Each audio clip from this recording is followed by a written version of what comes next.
নিজের মতো নিজে সব বাজারঘাট করে আনলাম। এবার আমার সাথে আরও 2 জন জোগাড়ি নিলাম, তারা আমার সাথে হাতাহাতি কাটাকুটি শুরু করে দিল। আর মাসুদ ভাগনাকে দিয়ে ধোয়াধুয়ির কাজটা শেষ করে নিলাম। আর কাল্লেস বিরাট হচ্ছে খুব সুন্দর কাটিং করতে পারে, তারে আমরা এক নামে কাটিং মাস্টার নামে জানি। সে পেঁয়াজ মেয়াজগুলো কাটিং করলো। এখন আমার পালা মশলা মাখানো, যত রকমের জিরা মশলা যা আছে, তারপর রসুন মরিচ যা আছে সব মাখামাখি আমি নিজেই শুরু করে দিলাম। চেষ্টা করলাম যে ভালো করে মাখায় নেওয়ার জন্য, কারণ আমাদের পাত্রটি অনেক ছোট আমাদের মাংসের তুলনায়, আর আমরা যেটা দিয়ে মাংসটা নাড়াচাড়া করবো সেটাও অনেক ছোট। তাই চেষ্টা করতেছি যতটুকু সম্ভব নিজে আগে থেকে এখান থেকে মাখায় নেওয়ার জন্য, পরে যাতে আমাদের নাড়ানাড়ি করতে কোনো সমস্যা না হয় আর সম্পূর্ণ মাংসের ভিতরে যেন মশলাগুলো ভালোভাবে যায়। তাই চেষ্টা করতেছি ভালোভাবে সুন্দর করে মাখায় নেওয়ার জন্য।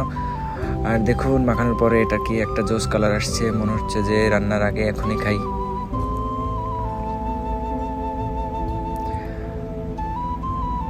চেষ্টা করতেছি আরও ভালো করে মাখায় নেওয়ার জন্য।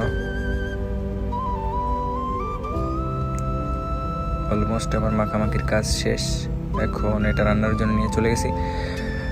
সব কিছু ঠিকঠাক করছি, কিন্তু আমি যেটা মেন উপকরণ লবণ সেটা দিতে ভুলে গেছি।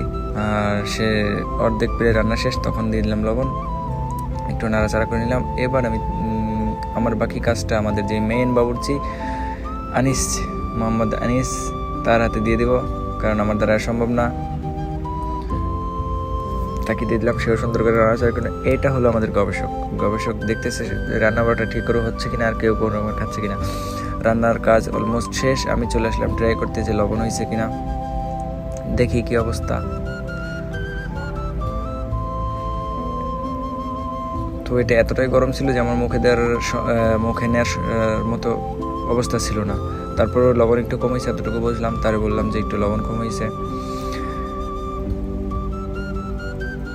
এখন সবাইরে খাইতে বসার জন্য যে একটা জায়গা প্রস্তুত করা দরকার, 2 জনের সাথে নিয়ে জায়গাটা প্রস্তুত করতেছি সবাই খাইতে দেওয়ার জন্য, বসাই দিছি অলরেডি। আর এটা হলো আমাদের প্রধান অতিথি।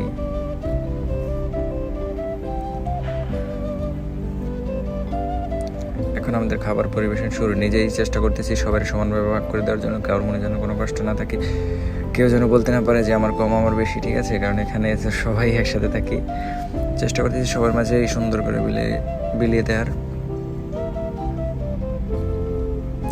আসলে তারা আজকে অনেক খুশি, তারা সবাই আমার সুন্দর মতো জানে শুনে। আমরা 30 জন একসাথে বাঙালি থাকি। তারা আমি চেষ্টা করতেছি তাদেরকে ভালোভাবে খাওয়ানোর জন্য, যাতে, কারণ আমরা হোটেলে খাইতে বোরিং ফিল করি। আর সবাই যেহেতু আশা করছে তাদের আজকে